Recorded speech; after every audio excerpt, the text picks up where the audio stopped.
Spencer. Hey Josh, what's up? Not much. How are you? I am doing good. I'm just trying to figure out how to pump up the volume on this. Yeah, no worries.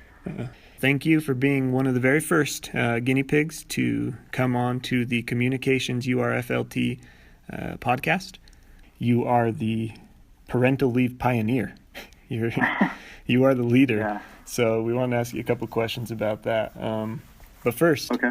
to everyone listening, we apologize for the sound quality on this one. Typically, I like to consider myself a very professional podcaster. Josh and I would have met in person with some nice drinks, cool beverages, snacks, all the fixings. But unfortunately, Josh is out of the city. He's living abroad, so we had to do this one remotely. So to that, yeah, Josh, tell us why are you living in St. George? Yeah, so it actually worked. The timing worked out actually pretty well for me and my family because, we're actually building a home in Saratoga Springs, and we have family in St. George. So we decided to save some money. We'd live with family in St. George while our home is being built. So having that 20 weeks off kind of made that possible for us instead of having to rent in Salt Lake. So the timing actually worked out perfect. That's kind of the reason why we ended up in St. George. Yeah, good deal.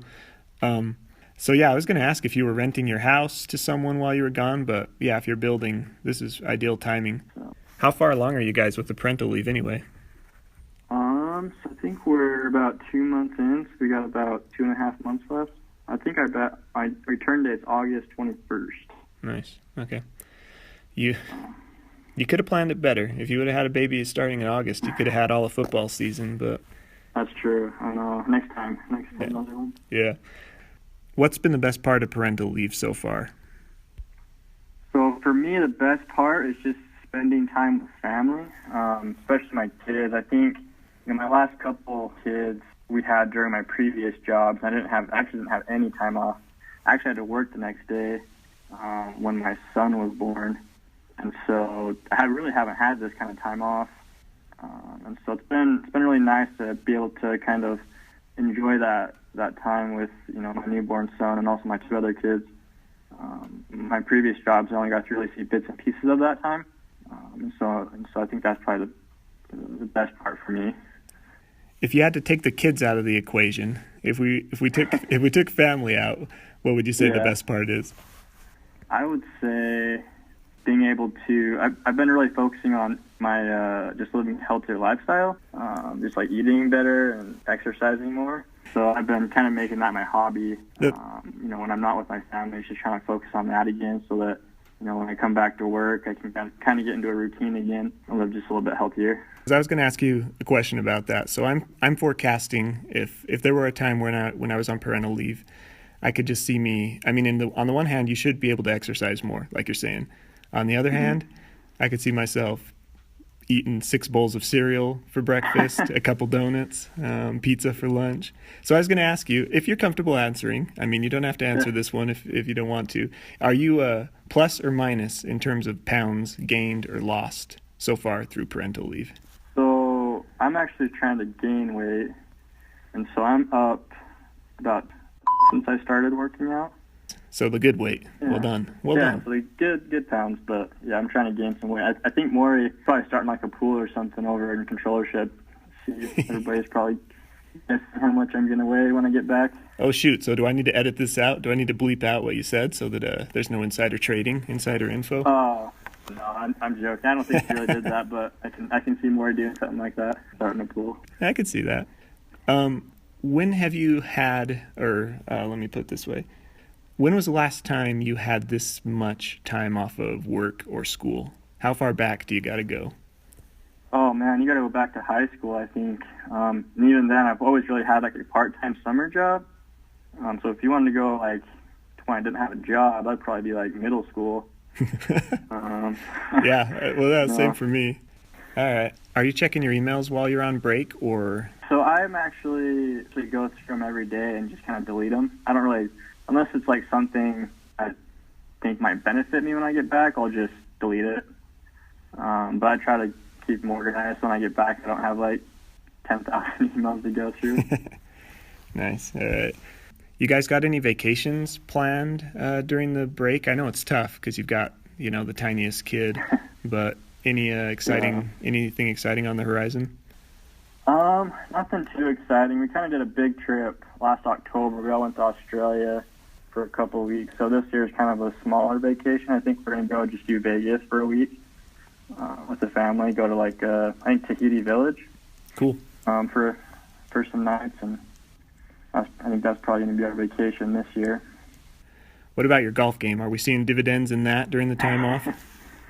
It's funny. I was thinking, man, I'd probably be able to golf a little bit, but with kind of hanging out with the family and stuff, I haven't really golfed as much as I thought. I joined the Green Springs Men's League, so I am playing every Tuesday night with the men's league down here, and that's been really fun.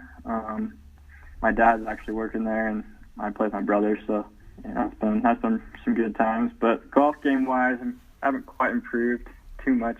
It's not as much as I want to. So, how'd you get started into golf? Yeah, so my dad, he's always been a golf professional. His whole career, he's been a head golf professional, and he was actually the head pro at McRiley for about 8 years. So he would usually just take me as a kid, and I would just pretty much hang out on the golf course all day while he was working. And so I got exposed to it really young. I think I was 3. And I basically just grew up on the golf course as a kid. How early on did you think I want to become a PGA pro? Yeah, so there's two different ways you can go as a golf professional. One is obviously playing, so you have the guys on the PGA Tour. And then the other way is you can be like a club pro or a head golf professional and kind of get into the business side of it. Either way, I think you have to go through a PGA business school and become what's called the Class A golf professional. And then once you do that, you can go either into the playing part of it, or you can just go and try to be a head pro somewhere. And so I was going the avenue of head pro. I was an assistant pro at Roosevelt Golf Course for about 4 years. During that time, I was working on my undergrad in accounting, and I was also doing PGA business school. Sorry, what was the original question again? Off on a tangent there. No, it's all good. It's all good. I was going to say, how early did you know you wanted to become a pro? Okay, yeah. So, I probably didn't really decide I wanted to be a pro until college. After my first year of college. Before that, I was kind of focused. I wanted to go to law school, and then I just felt like, if there was an opportunity to be a head pro somewhere, I'd probably want to do that instead, because that's always been my passion is golf. I always wanted to work and do something I love doing. I think probably after my first year of college is when I kind of decided to start the PGA business school and go that route. So were you on a team in college? Yeah, so I played for Dixie State my freshman year of college. I only played 1 year. Got married. After I got married, I felt like I had to get a real job, so actually went and moved to Vernal, and I was a truck driver for about 6 months while still going to school. And then an opportunity came up at Roosevelt Golf Course, and that's when I got the assistant golf professional job. And then that's kind of when I started the business school and also continuing my education in accounting.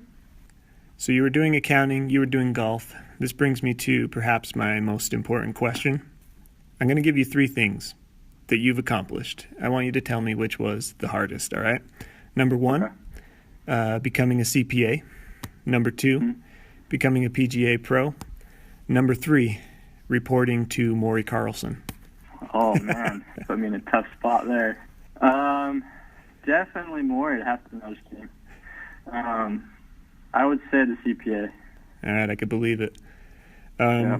For anyone listening who doesn't know, Maury was the person who gave me my first shot at this company, actually. He hired me. I reported to him for a couple of years.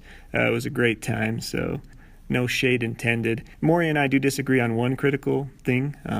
He feels that LeBron James should be ranked pretty low in the basketball hierarchy. I have some issues with that, but that's a podcast for another occasion when we bring Maury onto the show. Yeah. Is the longest golf putt you ever made There's a video of it, of you hitting it from the far end of the FSB room all the way to the other end of the room? I've actually made one longer than that in a tournament, actually. I made one, I don't know if you know where Wasatch Golf Course is, over in Heber. It was just a region tournament in high school, and it was actually kind of cool. I had to make the putt to beat the guy in my group. We were tied, and it was probably it was the very front of the green in the fringe, and the pin was in the very back right. And so usually when you're trying to hit a putt like that, you're just trying to get it close to make a two-putt. I just hit a good putt and went in. It was probably about 70 feet, maybe. Wow. That was probably my longest putt I've made. But yeah, the one in the FSB room, we have to measure that. I don't know. That might be close. Yeah, that's pretty long. That one was a little straighter though, a little bit easier. To put that into context for the non-golfers, you've made a putt that is longer than some drives that I've hit. Fortunately, not too many, but some drives. That's the case, and we need to go out and hit a few balls and get that figured out. Yeah, we got some work to do. To that end, as a golf pro, to any hacks like myself listening, is there one best tip that you received at some point from whether it was your dad or like a college or high school coach, like one go-to technique or thought that you'd want amateurs to know? Yeah, I think the biggest difference between amateurs and golf pros is just how they practice. And so I think if you really want to shave strokes off your score, the best thing to do is practice your short game, putting, chipping, and 100 yards and in. A lot of amateurs you'll see will focus on just hitting the long ball, hitting driver, long irons, and that's kind of what they focus on when they practice. But I've learned that the more you work on, 100 yards in, whether it's a 100-yard shot, chipping up on the green, or putting, your score is going to really improve a lot faster that way. All right, I'll take it away. What's the best score you ever shot? Best score I shot, I think I was a sophomore in high school. I shot 66. That's really good. Man, that's impressive. What's the best course you've ever been to? Turtle Bay in Hawaii. That was really fun. Is that one famous enough that like pros go to, or is that just like a very popular club? I think they do have a tournament there. I'm not quite sure which one it is, but pretty popular one. What was the ultimate driver in deciding to put the golf pro lifestyle on hold and go into accounting? I think it was opportunity. At the time, I was kind of at a crossroads. I had just finished my Class A, but I had also just finished my undergrad in accounting. And the head pro I was working for at the time was planning on actually quitting, and they were planning on probably having me move into that spot. And so that's what I was going to do if that was what was going to happen. Unfortunately, the opportunity didn't present itself. It would have been another few years of waiting. I felt like I had another opportunity to start my accounting career. I had an opportunity at a small CPA firm in Roosevelt, and I felt like I just needed to go that route and, not wait around for another few years for something that might not happen. Yep, makes sense. Got to take care of the family too and all that. Yeah, definitely. You could be. This could be an outlandish comparison for you, but just as a heads up, there are a couple of famous fellows in the athletic world who are of accounting backgrounds. Number one, Jeff Hornacek started out as he got an offer from, back then it was one of the big five. He was debating between taking that or trying to go pro, ended up getting drafted and said so long to the accounting world. Yeah, if I had that option, I would have definitely chose that route. And then number two, old Phil Knight, the Nike dude. I just recently learned that he was an accounting guy. He was even a professor at Portland State for a little while, teaching accounting while running the shoe business on the side.